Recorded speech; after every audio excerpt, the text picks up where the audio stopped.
the late 19th century. So let me very briefly, first of all, talk about the processes of collapse, of which none of us here has any impact. One is the implosion of the Israeli Jewish society from within.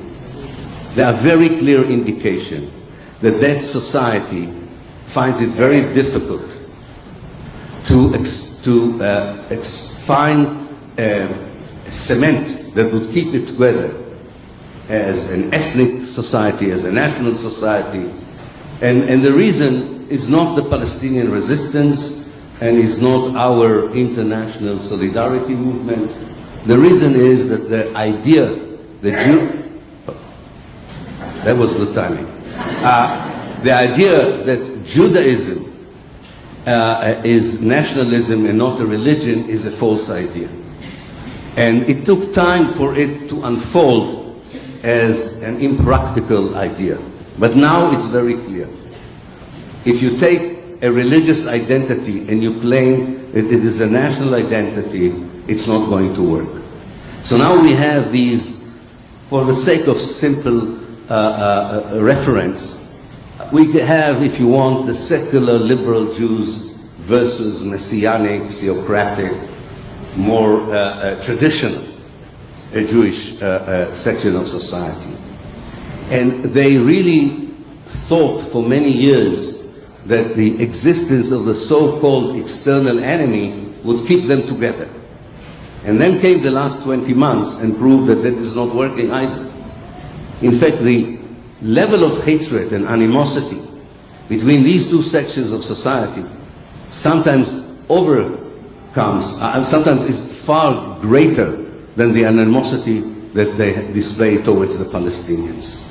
And this disintegration from within, this implosion from within, is one very important, by no way the only one, indicator of the imminent collapse of the Zionist project.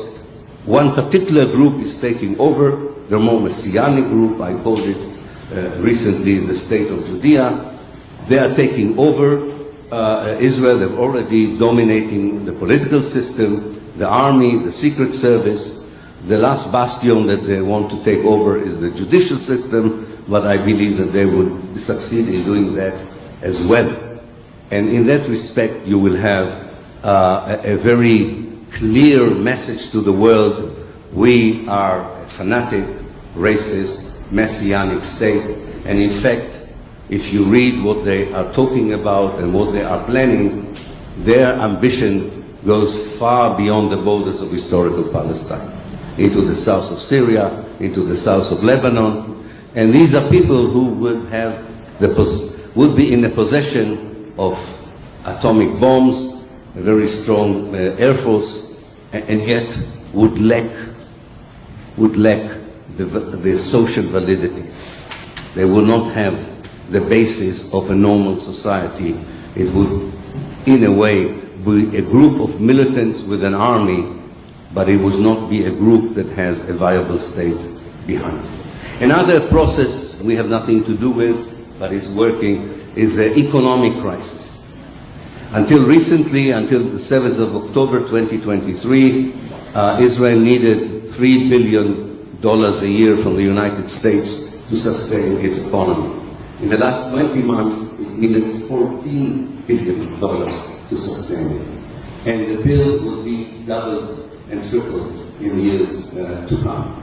And whatever we think, and I know that we share the same ideas about the present political composition of the regime in the United States, they are not very happy about the idea of investing that much of money, that money in projects such as Zionism, especially when they have much better projects, unfortunately, in some of the Arab countries around Palestine.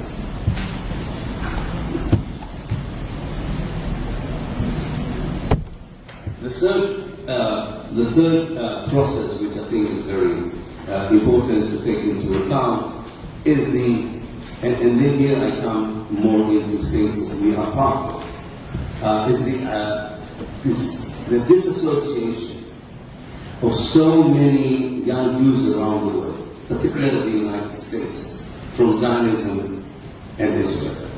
And so many of them believe that the best way to manifest their reasserting a Jewish identity that is not connected to Zionism is to be active in the solidarity movement with the Palestinians. Israel, without a strong Jewish constituency in the world, is a very weak country, and it's another process that adds to the collapse. There is also the issue of the army. I know it looks like an invincible army because of the way the Air Force performed in Iran, but let's explore this for a moment. What we have here is a military establishment that can win points, if you want, using Air Force. But the main problem from their own military perspective cannot be solved by Air Forces, cannot be solved by nuclear weapons. And when it came to facing small guerrilla movements, the smallest in the region, they were unable to defeat them. They were unable to find a way of wiping them out as they promised. And these movements are not going to go away. These movements are going to stay.